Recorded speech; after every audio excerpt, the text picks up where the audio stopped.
اور اس طرح ہزاروں افراد کا مجمع بھی جمع ہو چکا تھا، اور یہ حق و باطل کے عظیم و کریم واقعہ تھا جس کو دیکھنے کے لیے بے شمار لوگ جمع ہوئے تھے۔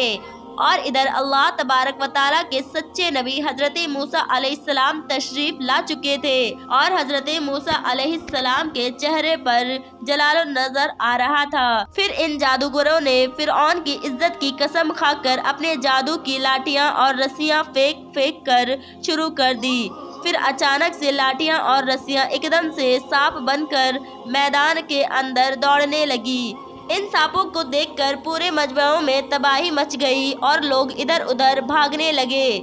اور ادھر پھر فرعون کے جادوگر اپنے نشے میں مست ہو کر تالیاں بجانے لگے اور اس منظر کو دیکھ کر خوش ہونے لگے۔ پھر اللہ تبارک و تعالیٰ نے اپنے پیارے پیغمبر حضرت موسیٰ علیہ السلام کو اپنا عصا مبارک پھینکنے کا حکم دیا۔ حضرت موسیٰ علیہ السلام نے اللہ کے حکم سے جب اپنے عصا مبارک کو پھینکا تو ان سانپوں کے ہجوم میں ڈال دیا۔ چنانچہ دیکھتے ہی دیکھتے حضرت موسیٰ علیہ السلام کے خوفناک اور درد اسد بن کر جادوگروں کے تمام چھوٹے چھوٹے سانپوں کو نگل لیا۔ یہ معجزہ دیکھ کر جادوگروں کے دلوں میں ایمان کا نور چمک اٹھا، اور تمام جادوگر اللہ تبارک و تعالیٰ کی بارگاہ میں سجدے میں گر گئے، اور تمام جادوگروں نے اللہ تبارک و تعالیٰ کی وحدانیت کی تصدیق کی، اللہ تبارک و تعالیٰ کی سچی ذات پر ایمان لے آئے۔ چنانچہ جب حضرت موسیٰ علیہ السلام کی اس عظیم شان معجزہ جادوگروں کے ایمان لانے کی آسیہ رضی اللہ تعالیٰ عنہا کو پہنچی تو اس وقت حضرت آسیہ رضی اللہ تعالیٰ عنہا کے دل میں بھی نور چمک اٹھا، اور اس طرح حضرت آسیہ رضی اللہ تعالیٰ عنہا نے بھی اللہ تبارک و تعالیٰ پر ایمان لے آئی۔ لیکن ان کا ایمان لانا اتنا آسان نہ تھا، کیونکہ وہ ایک ظالم اور خدائی کا دعوے دار بدبخت فرعون کی بیوی تھی۔ حضرت آسیہ رضی اللہ تعالیٰ عنہا کے دل میں بھی ڈر تھا، اگر فرعون کو میرے ایمان کی بات پتہ چل گئی تو وہ ظالم بادشاہ مجھ پر بھی ظلم و ستم ڈھائے گا اور اپنے ظلم کی حد پار کر دے گا۔ لیکن اس کے باوجود بھی حضرت آسیہ رضی اللہ تعالیٰ عنہا نے اپنا سب کچھ اللہ تبارک و تعالیٰ کی ذات پر چھوڑ دیا اور اللہ تبارک و تعالیٰ کی وحدانیت پر ایمان لے آئی۔ حضرت آسیہ رضی اللہ تعالیٰ عنہ اپنے ایمان پر کسی کو بھی ظاہر نہ کیا۔ کچھ دن ایسے یوں ہی گزرتے رہے، پھر ایک دن ایک عجیب و غریب واقعہ سامنے آیا۔ اس واقعے کے بعد حضرت آسیہ رضی اللہ تعالیٰ عنہا کے دل میں فرعون کے لیے مسجد آگ بھڑک گئی۔ وہ خطرناک واقعہ کچھ یوں پیش آیا کہ فرعون کی بیٹی کی ایک خادمہ تھی جو فرعون کی بیٹی کے سر پر کنگھا کیا کرتی تھی۔ ایک دن اس خادمہ کے ہاتھ سے کنگھی گر گئی تو اس خادمہ نے بسم اللہ پڑھا اور اس کو اٹھا لیا۔ اس وقت فرعون کی بیٹی نے اس کلمات کو سن لیا اور پھر فرعون کے پاس جا کر اس خادمہ کی شکایت کر دی۔ وہ خادمہ اپنے علاوہ کسی اور کو خدا مانتی ہے، آپ کے علاوہ کسی اور کی عبادت کرتی ہے۔ یہ بات سن کر فرعون لال پیلا ہو گیا اور اس نے اس خادمہ کو اپنے دربار میں بلایا اور اس خادمہ کے ایمان لانے کی حقیقت دریافت کی کہ آخر کار وہ کس کو خدا مانتی ہے، اور پھر اس نے کہا کہ تم میرے علاوہ کسی اور کو خدا مانتی ہو؟ تو اس خادمہ نے کہا ہاں، میرا اور تیرا رب اللہ ہے، وہی عبادت کے لائق ہے۔ خادمہ کی یہ بات سن کر فرعون اس پر بہت زیادہ ہی بھڑک اٹھا اور پھر اس ظالم بادشاہ نے اس خادمہ اور اس کے معصوم بچوں کو گرم کھولتے ہوئے تیل میں ڈال دیا اور وہ اس طرح وہ لوگ شہید ہو گئے۔ اس خوفناک منظر کو فرعون کی بیوی بھی دیکھ رہی تھی۔ اس دوران اللہ کی قدرت کی جلوہ کری ہوا اور اللہ تبارک و تعالیٰ نے حضرت آسیہ رضی اللہ تعالیٰ عنہا کی آنکھوں سے غائب کے پردے ہٹا دیے اور فرعون کی بیوی کی بصیرت کو روشن فرما دیا۔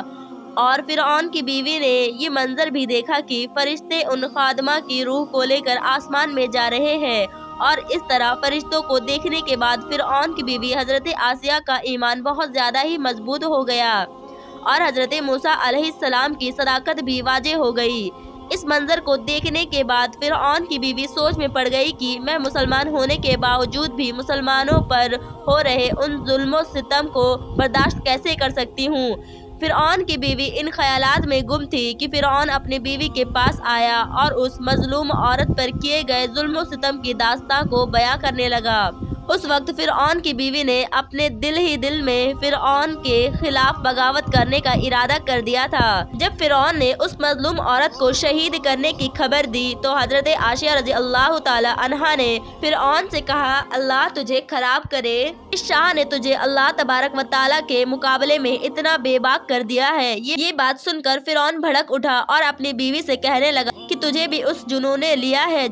جس جنون کے اندر وہ خادمہ متولل تھی۔ اس کے جواب میں فرعون کی بیوی نے فرعون سے کہا، میں تو اس خدا پر ایمان لا چکی ہوں جو میرا اور تیرا اور تمام جہاں کا سچا رب ہے۔ اس طرح خلم کھلا فرعون کی بیوی نے اپنے ایمان کا اظہار کیا۔ فرعون اپنی بیوی کی یہ بات سن کر حیران و پریشان رہ گیا۔ شروع میں فرعون بنا کسی ظلم و ستم کے اپنی بیوی کو سمجھانے کی کوشش کرنے لگا۔ فرعون نے اپنی بیوی کو ایمان سے دور کرنے کے لیے ان کے والدین کو بلایا اور ان کو بھی دھمکی دینے لگا،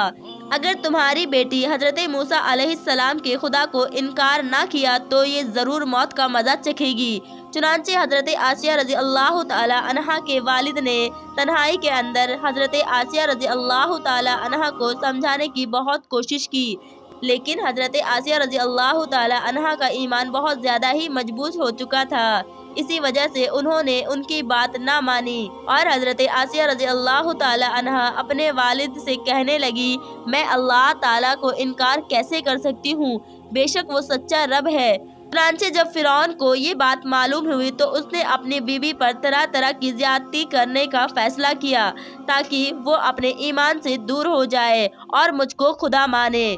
روایت میں آتا ہے کہ فرعون کی حکم سے حضرت آسیہ رضی اللہ تعالی عنہا کو طرح طرح کی زیادتوں کے اندر مطالعہ کر دیا گیا۔ حضرت آسیہ رضی اللہ تعالی عنہا کے ہاتھوں اور پیروں میں بیڑیاں باندھ کر سورج کی طرف رخ کر کے لٹا دیا گیا اور آپ کے سینے پر چکی کا بھاری بھرکم پتھر رکھ دیا گیا تاکہ آپ ہل نہ سکے، لیکن ان تمام تکلیف کے باوجود بھی حضرت آسیہ رضی اللہ تعالی عنہا کے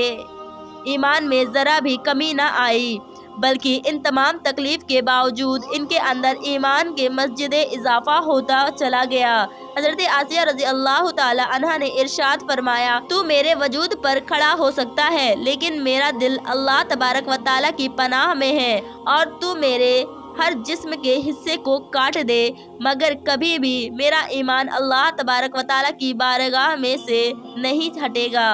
اسی طرح حضرت آسیہ رضی اللہ تعالی عنہا پر ظلم و ستم کے پہاڑ گرے جا رہے تھے تو حضرت موسیٰ علیہ السلام وہاں سے گزرے اور حضرت موسیٰ علیہ السلام سے حضرت آسیہ رضی اللہ تعالی عنہا نے پوچھا، کیا میرا رب مجھ سے راضی ہے؟ تو حضرت موسیٰ علیہ السلام نے ارشاد فرمایا، آسمان کے فرشتے تیرا انتظار کر رہے ہیں، اللہ تبارک و تعالی تیرے ایمان اور کارناموں پر فخر فرماتے ہیں،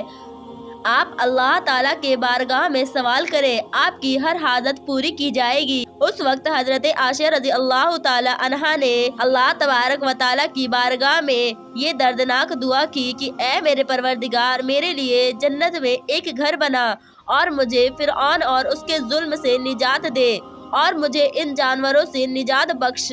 اور ادھر فرعون نے حضرت آسیہ رضی اللہ تعالی عنہا کو ایمان سے دور کرنے کے لیے تمام کوشش کی اور کوششوں کے اندر ناکامی کا سامنا کرنا پڑا تو اس وقت فرعون نے حضرت آسیہ رضی اللہ تعالی عنہا کو شہید کرنے کا فیصلہ کر لیا، اور آخری دور فرعون نے اپنی قارنوں سے کہا کہ ایک بڑی چٹان لے کر آؤ، اور اگر یہ چٹان دیکھ کر بھی اس کا ایمان قائم رہا تو یہ چٹان اس پر گرا دینا، لیکن اگر اس کا ایمان پھر گیا تو پھر یہ چٹان مت گرانا، اس کا مطلب وہ میری بیوی ہے۔ خوفناک منظر میں جہاں ایک طرف زندگی اور دوسری طرف موت کھڑی تھی، اس وقت حضرت آسیہ رضی اللہ تعالی عنہا نے آسمان کی طرف نگاہ اٹھا کر دیکھا تو جنت کے اندر اپنا سفید موتیوں والا محل نظر آیا۔ اسی حالت میں آپ کی روح پر بات کر جاتی ہے۔ اس کے بعد آپ حضرت